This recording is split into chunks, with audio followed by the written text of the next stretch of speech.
Talo pa rin ang Lakers sa pangalawang games nila sa preseason na to kontra sa Suns na may Luka Doncic pa, Marcus Smart, Austin Reeves sa lineup plus DeAndre Ayton at LaRavia.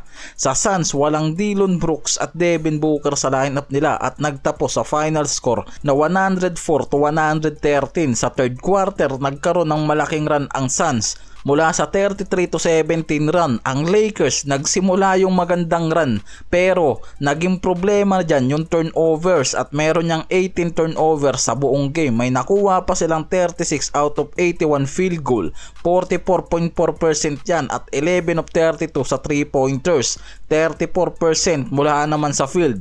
Sa una at pangalawang quarters, competitive yung mga yan at medyo hawak ng Lakers ang tempo at rhythm bago bumagsak sa mid part ng game nila, kaya nakuha ng Suns ang magandang run pagpasok talaga ng third quarter game. Ang problema sa Lakers yung role players at bench. Kapag nag-starter yung mga yan na nakapost, ang mga reserve players lang ng Lakers hindi gaanong nakakapag-contribute sa scoring o impact. May mga flash at magandang chemistry lalo na sa tandem ni Luka at Ayton plus Austin Reeves at Jake LaRavia. Lumitaw naman sa game na yan. May mga flashes na magandang chemistry lalo na sa tandem ni Doncic at Ayton. Pati na rin kay Reeves, syempre scoring instinct, pero ang nakikita dyan kailangan pa rin nga raw ng continuity at time para mag-synchronize lalo ang defensive rotation at scheme nila. Si Luka sa unang debut niya dito sa preseason meron niyang 22 minutes sa court, parang hindi na rin restricted. Mula sa 40 minutes per game niya meron niyang 25 points, 4 assists at 7 of 15 field goal, 4 of 8 3-point, 7 of 9 free throw at may 11 plus minus yan, meaning may maganda pa ring efficiency itong si Luka sa unang debut niya kontra sa Suns kahit limitado pa yung oras niyan dyan.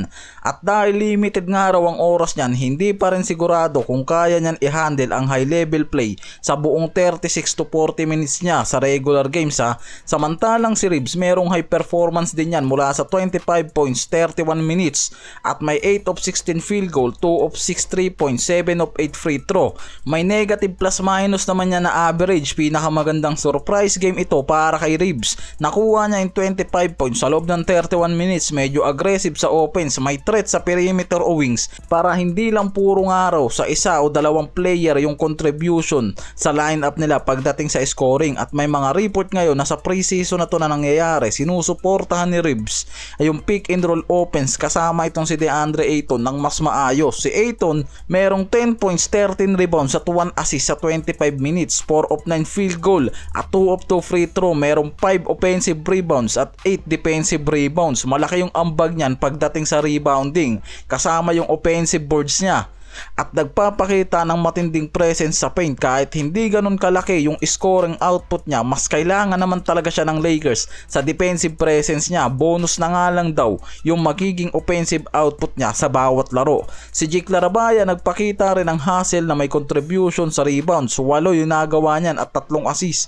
Hindi gaano naging scoring option niyan sa game pero nakita yung effort sa ibang role. Expected kasi talaga na hindi magiging ball dominant yan, lalo na kung kasama niya sa lineup si Luka at Austin Reeves. May 34 minutes yan, 8 points, 8 rebounds at 3 assists. Kailangan na lang daw nito na maghanap ng niche sa rotation. Kung off the bench, spot up shooter o wing defender talaga siya. Samantalang si Smart naman, mahina yung naging output sa scoring. Sa unang debut niya sa Lakers sa preseason na to, ginamit lang siya bilang role player sa defense, ball handling, off the bench. Pero kahit nga raw hindi naman lumabas yung stats at performance niya, binanggit ng ilang analyst na nagpakita siya ng magandang defensive presence lalo na sa perimeter. May mga pagkakataon na nagre-read siya sa laro bilang passer sa halip na piliting mag-atake. 0 points, 1 assist, 2 fouls sa 12 minutes, hindi sapat para sa isang veteran guard na may reputation sa multiple roles. Pero ang nakikita dyan, limitado pa ngayon kasi yung playing time yan at pwede pang mag-grow o mag-improve sa regular season nila.